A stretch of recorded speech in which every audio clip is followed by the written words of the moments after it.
Frères et sœurs, et vous tous qui nous suivez, nous vous saluons encore une fois de plus au nom de Jésus. Bonjour. Ndugu na data na mama wote mko mnatufuata, tunamlamukia tena zaidi tena jambo yenu.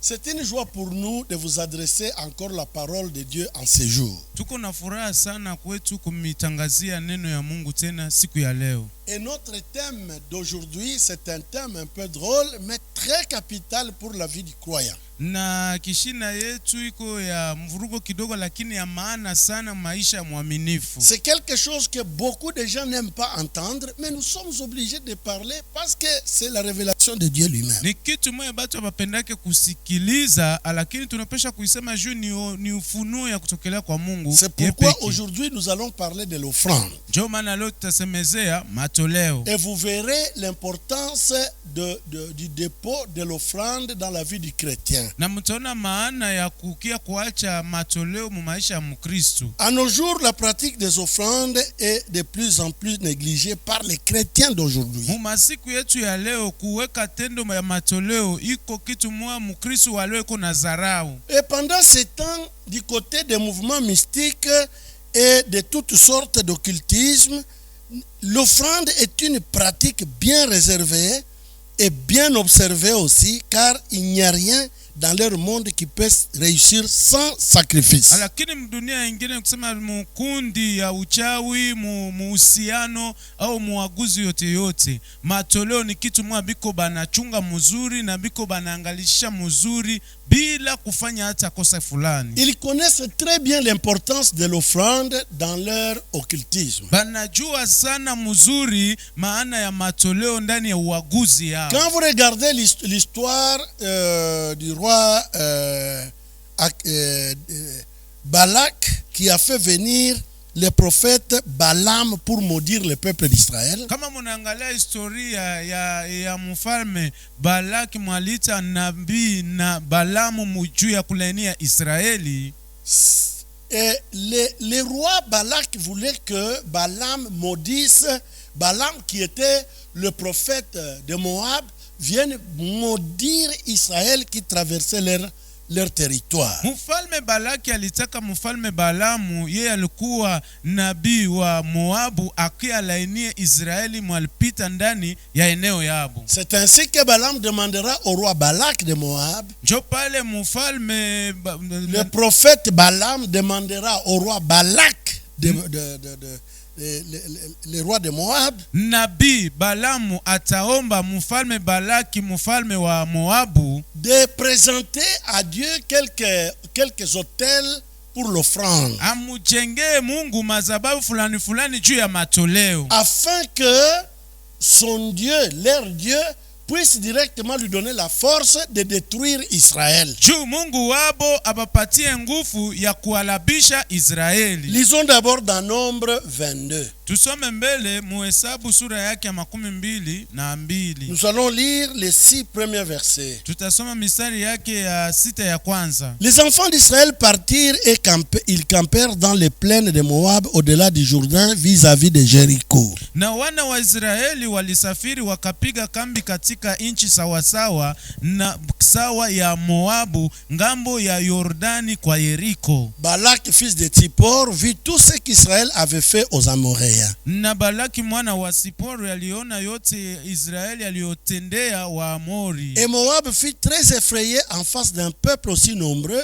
Il fut saisi de terreur en face des enfants d'Israël, c'est-à-dire il a eu peur et il tremblait. Na Moabu na Balaki mwana wa Moabu akaogopa wale watu sana kwa kuwa walikuwa wengi. Moabu akafadhaika kwa sababu ya wana wa Israeli, kwani aliogopa na akatetemeka. Moab dit aux anciens de Madian. Moabu akamwambia wazee wa Madiani, cette multitude va dévorer tout ce qui nous entoure. Sasa jeshi hili la watu wataramba vitu vyote vinavyotuzunguka. Comme le bœuf broute la verdure des champs, Balak fils de Tsippor était alors roi de Moab. Kama ngombe ndume anavyoramba majani ya shamba, na Balaki mwana wa Siporo alikuwa mfalme wa Moabu kwa wakati ule. Il envoya des messagers auprès de Balaam fils de Béor à Pétor sur le fleuve dans les pays des fils de son peuple, afin de l'appeler et de lui dire: voici un peuple est sorti d'Égypte, il couvre la surface de la terre, il habite vis-à-vis de moi. Akatuma wajumbe wa Balamu mwana wa Beori kwa Petori ulio kando ya mto, kwa inchi ya wana wa watu wake, ili kumuita akisema, tazama kuna watu waliotoka Misri, tazama wanafunika uso wa inchi. Viens, je te prie, maudis-moi ce peuple, Kuja ninakuomba unilainia watu hawa, car il est plus puissant que moi. maana wana nguvu kunishinda. Peut-être ainsi pourrais-je les battre et les chasserai-je du pays, car je sais que celui que tu bénis est béni et que celui que tu maudis est maudit. Labda nitawaweza tupate kuwapiga na niwafukuze toka inchi yangu, kwa maana ninajua ya kuwa yeye unayebariki anabarikiwa, yeye unayelainia analainiwa. Chapitre 23 du même livre. Na sura yake 23 ya kitabu moja moja, Nous lisons les 3 premiers versets. tunasoma mistari ya 3 ya kwanza. Alors Balaam dit à Balak, Sasa Balamu akamwambia Balaka, bâtis-moi ici cet autel. unijengee hapa madhabahu 7. Tu vois, la première des choses que les prophètes, le prophète sorcier, Balaam, le prophète de Moab, a demandé, ce sont les autels, c'est-à-dire les sacrifices. Na mnaona kitu ya kwanza ye nabii, ule nabii mulozi alilomba madhabahu, ni kusema fasi ya kuwekea matoleo. Il savait très bien que sans l'offrande, sans autel, leur Dieu ne peut pas répondre à leurs demandes rapidement et facilement. Na alijua mzuri sana kama bila madhabahu, bila matoleo, miungu yabo haitajibia mbio mbio. Alors il dit, prépare-moi ici 7 taureaux et 7 béliers. Quelle grande offrande! Sasa anaomba unitengenezee ngombe ndume 7 na kondoo ndume 7. Oh, matoleo munene gani! Il demande tout ça, c'est pour tout simplement que leur Dieu détruise le peuple de Dieu. Na analomba bibitu biote juu Mungu wabo alabishe taifa ya Mungu. Et vous allez voir que Balak, roi de Moab, a donné tout ce que Balaam lui a demandé. Na mtaona mfalme Balake alipatia Balamu biote benye alilomba. Mais il n'y a que les chrétiens. Lorsqu'on leur présente le problème de l'offrande, ils murmurent, ils regrettent et ils entrent directement dans l'amertume. Na kuko tu paka bakristo wakati wanabasemezea juu ya matoleo, bananungunika, banajuta na banabakia ndani ya uchungu. Mais ils oublient que l'offrande, c'est quelque chose qui est très capital pour le culte et pour que l'Éternel intervienne facilement et rapidement. Na banasabu ya kwamba kama matoleo iko ya maana juu ya ibada, na juu Mungu alete msaada wake mbio mbio. Balaam dit à Balak, Balamu anamwambia Balaki, tiens-toi près de ton holocauste. anasema simama karibu na sadaka Et yako, je m'éloignerai. nami nitakwenda. Peut-être que l'Éternel viendra à ma rencontre et je te dirai ce qui me révélera. Labda Bwana atakuja kutana nami na yote anayonionyesha nitakwambia. Et il alla sur le lieu élevé. Na akakwenda hata pahali patupu juu ya kilima. Bien-aimés dans le Seigneur, Wapendwa katika Bwana, vous voyez ici que l'offrande est très importante, même au milieu de gens de ce monde, au milieu de sorciers, au milieu de faux prophètes. na mnaona ya hapa kama matoleo iko ya maana sana, hata katikati ya batu ba dunia huyu, hata katikati ya balozi, hata katikati ya banabii babongo. Balak envoie les gens de chez lui pour qu'ils aillent lui chercher Balaam, le prophète sorcier. Na Balake anatuma batu ba muinchi yake juu baende mutafutia Balamu nabii muloji. Malheureusement, Lakini kwa ole, sa pensée de vouloir, son désir de vouloir détruire Israël, le peuple de Dieu, n'a pas tenu.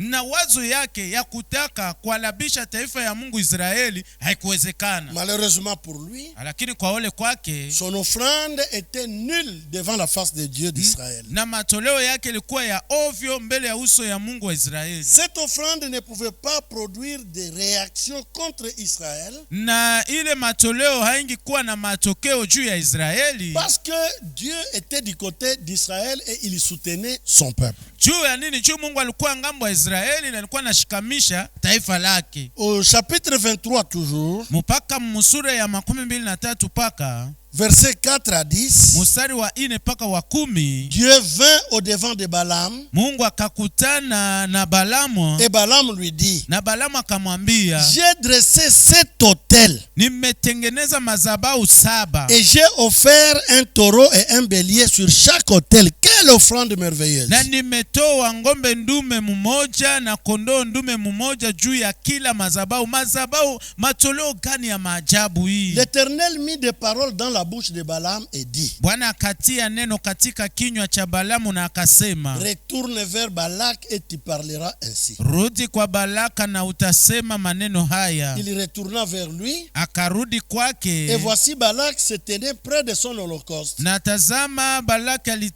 alisimama karibu na sadaka yake ya kuteketezwa, Lui et tous les chefs de Moab. yeye na wakubwa wote wa Moabu. Balaam prononça son oracle et dit, Balamu akaanza mezali yake akasema, Balak me fait descendre d'Aram, Balaki amenileta toka Aramu, le roi de Moab m'a fait descendre des montagnes de l'Orient, mfalme wa Moabu ananitoka mlima wa mashariki, en disant, viens maudis-moi Jacob, akasema kuja unilainia Yakobo, viens sois irrité contre Israël. na kuja na Israeli kwa vita. Donc il voulait que ce prophète vienne Ni kusema alipenda ule nabii akuye et qu'il prononce des paroles contre Israël, na ataye maneno juu ya Israeli, afin que Israël perde la force et qu'Israël soit détruit. juu Israeli apoteze nguvu na Israeli alabike. Mais il dit ceci, Lakini anasema hivi au verset 8, mstari wa 8, comment maudirais-je celui que Dieu n'a point maudit? namna gani ndalainia wale Mungu Vous asiowalainia? voyez mes frères que l'Éternel nous protège contre la malédiction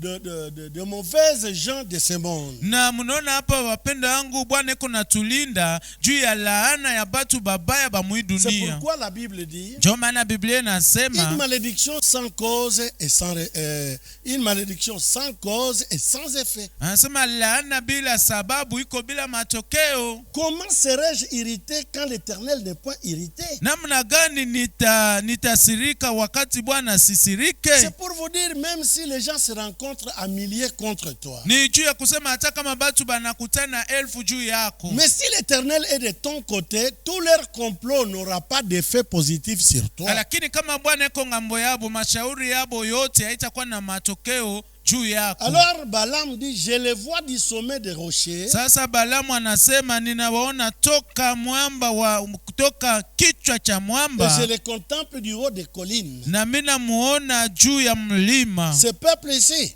Watu hawa c'est un peuple qui a sa demeure à part ni watu iko na makao yao peke yao, et qui ne fait point partie des nations. wala hawahesabiwe pamoja na mataifa. Vous voyez que la malédiction de Balaam Mnaona ya kama laana ya Balamu ne pouvait frapper que ceux qui étaient du nombre de nations. ilipasha tu kupiga bale biko ndani ya hesabu ya mataifa, Mais ceux qui sont avec Dieu et qui servent Dieu dans la vérité, lakini bale biko pamoja na Mungu na biko natumikia Mungu ndani ya kweli, il était difficile que la malédiction de Balaam puisse frapper Israël. bilikuwa nguvu sana juu laana ya Balamu imupike Israeli. Il dit au verset 10, qui peut compter la poussière de Jacob? Na anasema mstari wa 10, nani anaweza kuhesabu mavumbi ya Yakobo, Et dire le nombre du quart d'Israël? au kuhesabu sehemu moja ya 4 ya Israeli? Que je meure de la mort des justes Niife mauti ya wenye haki, et que ma fin soit semblable à la leur. na mwisho wangu uwe kama mwisho wake. Le prophète voit que c'est un peuple heureux. Na ule nabii anaona kama ni taifa yenye heri, Il dit que moi aussi je préfère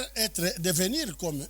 na anasema na mimi napenda nikuwe sawa vile bo. Mais toi Balak, tu me demandes de les maudire. maudire, lakini we Balaka unanilomba nibalainie, afin qu'ils deviennent faibles et que toi, le roi de Moab, tu les battes. juu bageuke bako dhaifu na wewe mfalme wa Moabu wapige. Moi, je préfère mourir comme eux. Mimi natamania nikufe sa vile bo, Parce que lorsqu'ils meurent, leur Dieu les accueille. juu wakati bo banakufa Mungu wao anawapokelea. C'est pourquoi l'offrande de Balak, roi de Moab, Ndio maana matoleo ya Balaki mfalme wa Moabu ne pouvait pas produire de réaction contre Israël. haingi kuwa na matokeo juu ya Israeli. Alors du verset 19 au verset 23, Sasa mstari wa 19 mpaka 23, Balaam dit à Balak, Balamu anamwambia Balaki, Dieu n'est point un homme pour mentir, Mungu si binadamu juu ya kudanganya, ni fils d'un homme pour se repentir. au mwana wa mtu juu ajute. Ce qu'il a dit, ne le fera-t-il pas? Yanayosema hataifanya, Ce qu'il a déclaré, ne l'exécutera-t-il au pas? maneno yenye alitangaza asiteitimiza?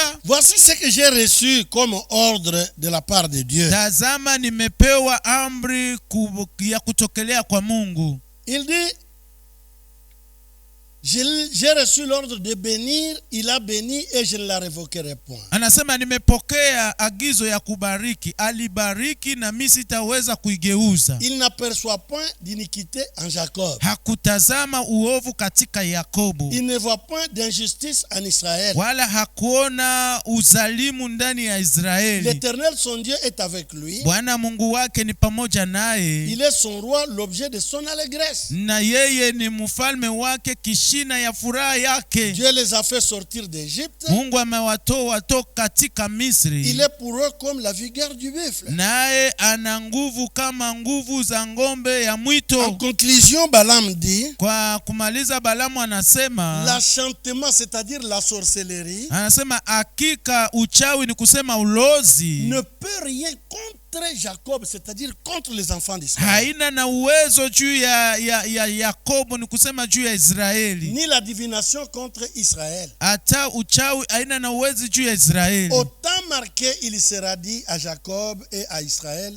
quelle est l'œuvre de Dieu. Kwa wakati Bwana aliochagula itasemezewa kwa Israeli, ndiyo tendo ya Bwana. C'est-à-dire Dieu est fier de ce peuple-là parce que ce peuple-là le sert et lui offre. Ni kusema Mungu kona fieri ya ile taifa, juu ile taifa kuna mtumikia na namletea matoleo. L'offrande provoque la joie de l'Éternel sur son peuple. Na matoleo inachokoza furaha ya Bwana juu ya taifa lake. C'est pourquoi l'offrande selon la Bible Ndio maana matoleo kufatana na Biblia porte l'idée d'un don fait à l'Éternel pour l'honorer. na inabeba wazo ya Mungu anafanya juu ya kumheshimisha. L'offrande selon la Bible Matoleo kufatana na Biblia porte l'idée iko ishavala wazo d'un don fait à l'Éternel ya zawadi yenye unafanyishia Bwana pour l'honorer. juu ya kumheshimisha. C'est-à-dire celui qui offre honore Dieu. Ni kusema ule mtu yote analeta matoleo anaheshimisha Mungu. Et comment toi qui honores Dieu, Dieu peut t'abandonner au moment de détresse ou de combat? Na namna gani wewe mwenye uko unaheshimisha Mungu, Mungu atakuacha wakati ya magumu na wakati ya vita? Nous avons l'exemple de Corneille. Tuko na mfano ya Cornelio. Il était italien. Alikuwa Muitaliano. Il n'avait aucun droit ou aucune part à la bénédiction d'Israël. Hakukuwa tena haki moja au sehemu moja kubaraka ya Israeli. Mais lorsqu'il s'est retrouvé devant un besoin, Lakini wakati alishikuta mbele ya hitaji, il a voulu que l'Éternel Dieu d'Israël intervienne pour lui. alipenda Bwana Mungu wa Israeli amlete msaada. Et nous voyons Corneille être exaucé par Dieu à cause de son offrande. Na tunaona Cornelio anapata jibu ya Bwana kwa sababu ya matoleo yake. Ce n'est pas à cause de sa prière Haina kwa sababu ya maombi yake seulement, mpaka tu, mais à cause de la prière et de son offrande. lakini kwa sababu ya matoleo tena vile vile na matoleo yake. À cause de la prière Ni kwa sababu ya maombi et de son offrande. tena na matoleo yake. C'est pourquoi dans Actes chapitre 10, Ndio maana mu Matendo ya Mitume sura yake ya nous 10 lisons les 4 premiers versets. tunasoma mistari yake ya 4 ya kwanza. Il y avait à Césarée un homme nommé Corneille. Alikuwa mtu katika Kaisaria jina lake Il Cornelio. était centenier dans la cohorte dite italienne. alikuwa akida la askari mia za kundi la Italia. Cet homme était pieux et craignait Dieu. Mtu huyu alikuwa mwenye kuabudu na kuogopa Mungu. Avec toute sa maison, c'est-à-dire avec toute sa famille. Pamoja na nyumba yake, ni kusema pamoja na jamaa yake yote. Il faisait beaucoup d'aumônes au peuple. Aliyewapa watu sadaka nyingi. Et priait Dieu continuellement. Na kuomba Mungu siku zote. Vers la 9e heure du jour, c'est-à-dire vers 9 heures, siku moja ilikuwa kama saa 6, ni kusema saa 3, il vit clairement dans une vision un ange de Dieu qui entra chez lui et qui lui dit, Corneille. Akaona waziwazi katika maono malaika wa Mungu akiingia kwake na kumwambia Cornelio. Les regards fixés sur lui, naye alimwangalia macho, et saisi de froid, c'est-à-dire saisi de la peur, il répondit, akaogopa na akasema, qu'est-ce, Seigneur? Nini Bwana? Et l'ange lui dit, na malaika akamwambia, écoutez très bien ce que l'ange de Dieu lui dit. Sikilizeni mzuri sana vile malaika wa Mungu anamwambia. Corneille, un Italien, Muitaliano, sans rapport avec Dieu. Bila uhusiano pamoja na Mungu. Parce que Dieu n'était pas le Dieu de païens. Mungu hakukuwaka Mungu wa wapagani. C'était le Dieu d'Israël, son peuple. Alikuwa Mungu wa Israeli, taifa lake. Mais comment il peut exaucer la prière d'un païen? Sasa namna gani ataweza jibia maombi ya mpagani? Écoutez la raison. Sikilizeni sababu. Cornelio, c'est ce que l'ange lui dit. Tes prières, il commence tes prières. Maombi zako et tes aumônes. Na sadaka zako. Je reprends. D'un côté les prières, ngambo moja maombi, de l'autre côté les aumônes, c'est-à-dire les offrandes. Na ngambo ingine sadaka, ni kusema matoleo. Tes prières et tes aumônes sont montées devant Dieu. Maombi zako na sadaka zako zimefika juu kwa Mungu. Et il s'en est souvenu. Na anakuwa na ukumbusho.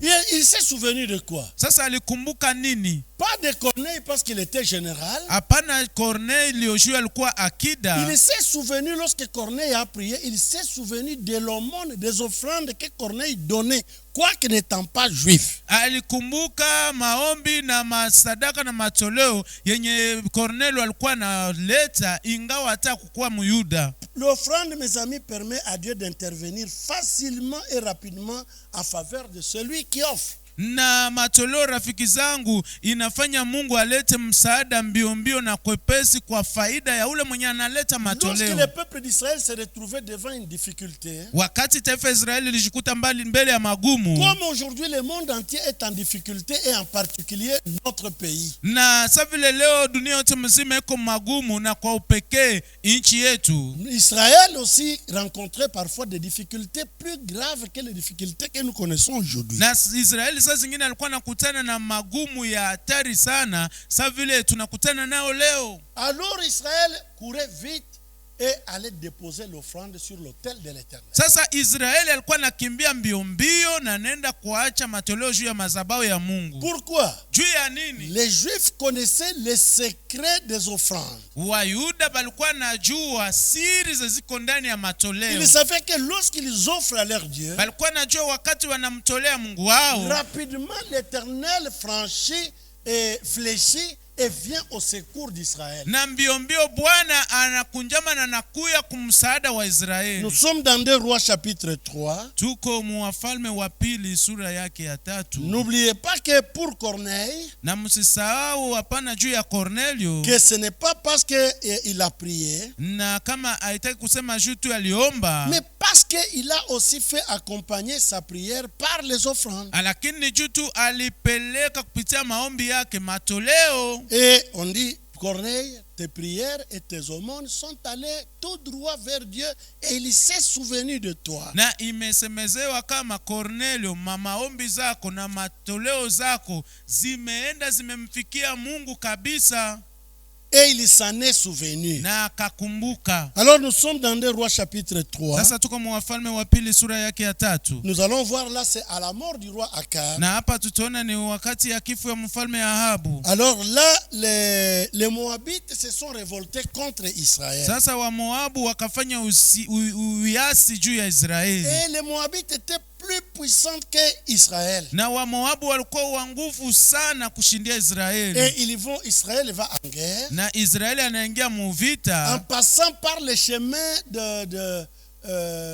du désert. mkupitia munjia ya jangwa. Alors tous les soldats, toute l'armée d'Israël s'est fatiguée parce qu'il n'y avait pas à boire ni à manger. Sasa askari yote na kundi yote ya vita wakachoka jua wakuwa na chakula na mai. Alors chapitre 2 Rois chapitre 3. Sasa Wafalme wa pili sura yake ya 3. Nous lisons du verset 5 et les suivants. Tunasoma mstari wa 5 na ile inafuata. Lisons un peu longuement là-bas. Tusome mbele sana hapa. À la mort d'Akab, Lakini ilikuwa wakati Ahabu alipokufa, le roi de Moab se révolta contre le roi d'Israël. mfalme wa Moabu akaasi mfalme wa Israeli. Le roi Joram sortit alors de Samarie et passa en revue tout Israël. Là, c'est Joram qui était roi. Akatoka wakati ule mfalme Yoramu katika Samaria, akahesabu Israeli wote. Pale ni Yoramu ndio alikuwa mfalme. Il s'est mis en marche. Akakwenda Et il fit dire à Josaphat, roi de Juda, na akatuma Yosafati mfalme wa Yuda, parce qu'à ce temps-là, le royaume d'Israël était déjà divisé en deux. juu kwa ile wakati ufalme wa Israeli kwesha gabulana mara Il mbili. y avait le royaume du nord, Kulikuwa ufalme ya Yulu avec capitale Samarie. na mugini kubwa Il y Samaria, avait aussi le royaume du sud, na kulikuwa ufalme wa chini avec capitale Jérusalem. na mugini yake mkubwa ilikuwa Mais Yerusalemu. Dieu se manifestait dans le royaume du sud parce que c'est là où il y avait le temple. Na lakini Mungu alikuwa anaonekana mfalme ya chini, juu mule ndio mlikuwa hekalu. C'est Josaphat qui était le roi de Juda. Ni Yosafati ndio alikuwa mfalme wa Yuda. Le roi de Moab s'est révolté contre moi. Na mfalme wa Moabu ameniasi. Il dit cela à Josaphat, roi de Juda. Anasema maneno hii kwa Yosafati mfalme wa Yuda. Veux-tu venir avec moi attaquer Moab? Wewe utakwenda pamoja nami tupigane na Moabu? Josaphat répondit, j'irai moi comme toi, mon peuple comme ton peuple, mes chevaux comme tes chevaux. Na mfalme Yosafati akasema, nitakwenda mimi na kama wewe, watu wangu na kama watu wako, farasi zangu kama farasi zako. Alors il dit, Sasa akauliza, par quel chemin monterons-nous? tutafuata njia gani? Écoutez, Joram, le roi du royaume du sud et du nord. Sikiliza sasa Yoramu mfalme wa ufalme wa Yulu. Il dit à Josaphat, Anaambia Yosafati, par le chemin du désert d'Édom. kwa njia ya jangwa ya Edomu. Le roi d'Israël, Na mfalme wa Israeli, le roi de Juda et le roi d'Édom na mfalme wa Yuda na mfalme wa Edomu partirent. wakakwenda. Et après une marche de 7 jours, Na kisha mwendo wa siku 7 c'était dans le désert. ilikuwa ndani ya La jangwa. Bible dit ils manquèrent d'eau pour l'armée et pour les bêtes qui la suivaient. Na Biblia anasema hawakuwa na maji kwa jeshi wala kwa nyama waliowafuata. Alors le roi d'Israël dit, Sasa mfalme wa Israeli anasema, hélas, ole wetu, l'Éternel a appelé ces 3 rois pour les livrer entre les mains de Moab. kwa maana Bwana amekutanisha hawa wafalme watatu awatie mikononi wa Moabu. Mais Josaphat dit, Lakini Yosafati n'y akasema, a-t-il ici aucun prophète de l'Éternel par qui nous puissions consulter l'Éternel? hakuna hapa nabii wa Bwana ili tuulize Bwana kwa yeye? L'un des serviteurs du roi d'Israël répondit, Moja ya mtumishi wa mfalme akasema, il y a ici Élisée, fils de Shaphat, qui versait de l'eau sur les mains d'Élie. akasema Elisha mwana wa Safati ni hapa aliyekuwa akimimia maji juu ya mikono ya Et Eliya. Josaphat dit, Na Yosafati la akasema, parole de l'Éternel est avec lui. neno la Bwana ni pamoja naye. Le roi d'Israël, Josaphat et le roi d'Édom descendirent auprès de lui. Basi mfalme wa Israeli na Yosafati na mfalme wa Edomu wakashuka kwake. Élisée dit au roi d'Israël, Na Elisha akamwambia mfalme wa Israeli, qu'y a-t-il entre moi et toi? mimi ni nani na neno gani wewe na mie? Parce que le prophète Élisée n'aimait pas Joram. Juu nabii Elisha hakuwa nampenda Yoramu. Parce que Joram n'observait pas la loi de l'Éternel. juu Yoramu hakuwa natembea kufatani na amri za Bwana. Alors il dit, Joram, toi ici, y a-t-il des problèmes entre moi et toi? Na sasa nasema Yoramu, wewe unajikuta hapa kuko mambo katikati ya wewe na mie. Mais va vers le prophète de ton père et vers le prophète de ta mère. Uende lakini kwa nabii wa baba yako na wanabii wa mama yako. Et le roi d'Israël lui dit non. Na mfalme wa Israeli akamwambia sivyo. Car l'Éternel a appelé ces 3 rois pour les livrer entre les mains de Moab. Kwa maana Bwana amekutanisha hao wafalme watatu waweke katika mikono ya Moabu. Élisée dit, Elisha akasema, l'Éternel des armées dont je suis le serviteur est vivant. kama Bwana ya majeshi ndiye ninatumikia aliye hai. Si je n'avais égard à Josaphat, roi de Juda, qui est ici, kama singeangalia uso wa Yosafati mfalme wa Yuda aliye hapa. mais pour toi, Joram, je ne ferai aucune attention à toi et je ne te regarderai même pas. Lakini sasa kwako wewe Yoramu sitafanya angalisho hata moja na sitakuangalia hata. Maintenant, à cause de Josaphat, amenez-moi un joueur de la harpe. Sasa kwa sababu ya Yosafati mniletee mpiga kinubi. Et comme le joueur de harpe jouait, Na sa vile mchezaji wa kinanda alikuwa anapiga kinanda, la main de l'Éternel fut sur Élisée. mkono wa Bwana ukakuja juu ya Elisha. Et il dit, Na akasema, ainsi parle l'Éternel, Bwana anasema hivi, faites dans cette vallée des fosses mushuke ndani ya hii bonde chini et des fosses. na ya mrefu. Car ainsi parle l'Éternel, Kwa sababu Bwana anasema hivi, vous n'apercevrez point de vent et vous ne verrez point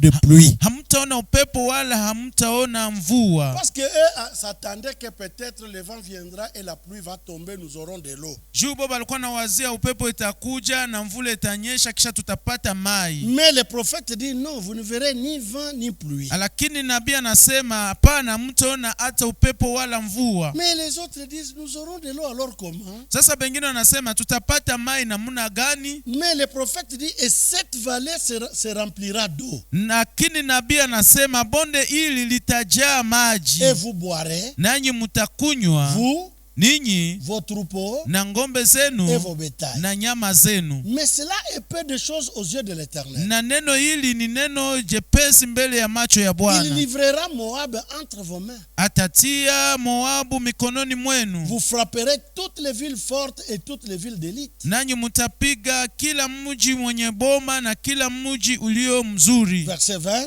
Mstari wa 12. Or le matin, au moment de la présentation de l'offrande, j'insiste. Na ilikuwa asubuhi wakati wa kutoa sadaka. Mimi narudilia. Or le matin, Kitu asubuhi, c'est-à-dire à la prière du matin comme nous le faisons. ni kusema maombi ya asubuhi vile tunaifanyaka. Au moment de la présentation de l'offrande. Wakati wataonesha sadaka, J'insiste, au moment de la présentation de l'offrande. ni wakati ya kuonesha matoleo. Voici l'eau arriva du chemin d'Édom. Tazama maji yakakuja kwa njia ya Edomu. Et le pays fut rempli d'eau. Hata nchi ikajaa maji. Bien-aimés dans le Seigneur. Wapendwa katika Bwana, Miraculeusement à cause de l'offrande. mumiujiza vile vile kwa sababu ya matoleo. L'armée d'Israël était déjà fatiguée. Jeshi la Israeli lilikuwa lishachoka. Les chevaux d'Israël, les chevaux de guerre étaient déjà fatigués. Mafarasi ya Israeli, mafarasi ya vita ilikuwa ishachoka. C'est-à-dire Israël était incapable d'affronter l'armée de Moab. Ni kusema Israeli hakuwa tena na uwezaji ya kugombana na jeshi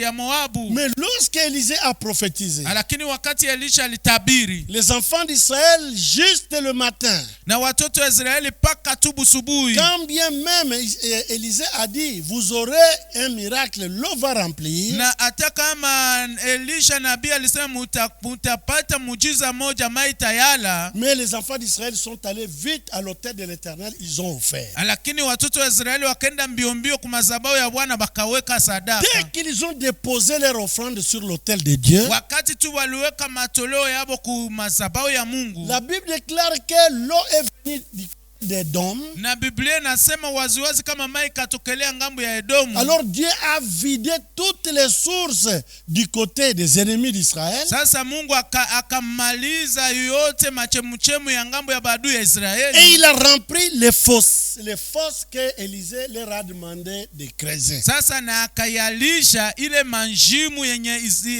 Elisha libalomba bachimbule. C'est pour vous dire que l'offrande peut amener Dieu à déclencher un miracle pour résoudre le problème qui vous accable. Nijua kumeonyesha kama Mungu kupitia matoleo ateza ambia muujiza ipomoke juu ya kuleta jibu kwa mambo yenu. Et ils ont eu la victoire sur les Moabites. Na bakapata ushindi juu ya Wamoabu. Parce que l'armée a bu. Juu jeshi lilikunywa. Les chevaux de guerre ont bu. Na mafarasi za vita zikakunywa. Ils ont tous récupéré la force. Na bote nguvu ikabarudia. Et voilà, ils ont eu la capacité d'affronter l'armée des ennemis. Tazama na bakapata uwezaji ya kupambana na jeshi ya adui. Nous avons l'exemple de l'offrande que le prophète Daniel a présenté à Dieu. Na tuko na mfano ya matoleo ya nabii na Daniel alionyesha kwa Mungu. Et qui a fait que Dieu ordonne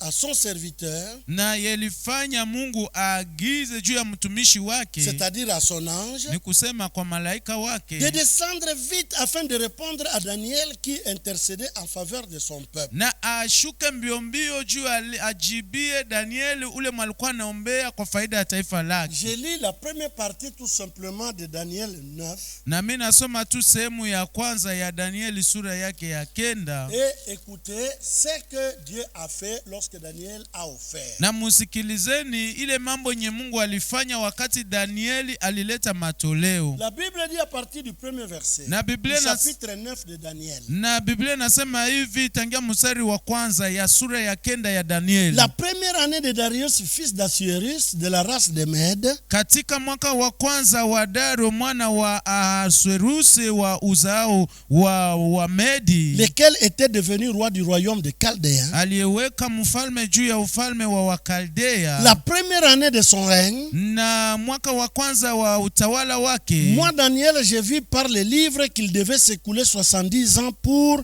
les ruines de Jérusalem. Mimi Danieli nikafahamu kwa njia ya vitabu hesabu ya miaka juu ya neno la Israeli, le nombre des années dont l'Éternel avait parlé à Jérémie le prophète. Na hesabu zile zenye Bwana alisemezeaka kwa kinywa cha Yeremia nabii. J'ai tourné ma face vers le Seigneur Dieu, nikaweka uso wangu kwa Bwana Mungu, afin de recourir à la prière et aux supplications, kutafuta kwa maombi na kwa kusii, en jeûnant et apprenant les sacs et la cendre, kwa kufunga chakula na gunia na majivu. J'ai prié l'Éternel mon Dieu, nikaomba Bwana Mungu wangu, et je lui fis cette confession. na nikamusemezea hivi: Seigneur Dieu grand et redoutable, Bwana wangu Mungu mkubwa na wa kuogopa, toi qui gardes ton alliance et qui fais miséricorde à ceux qui t'aiment et qui observent tes commandements. Unaichunga agano na rehema pamoja nao wanaopenda na kushika amri zako. Je vais au verset 17. Naenda mstari wa 17.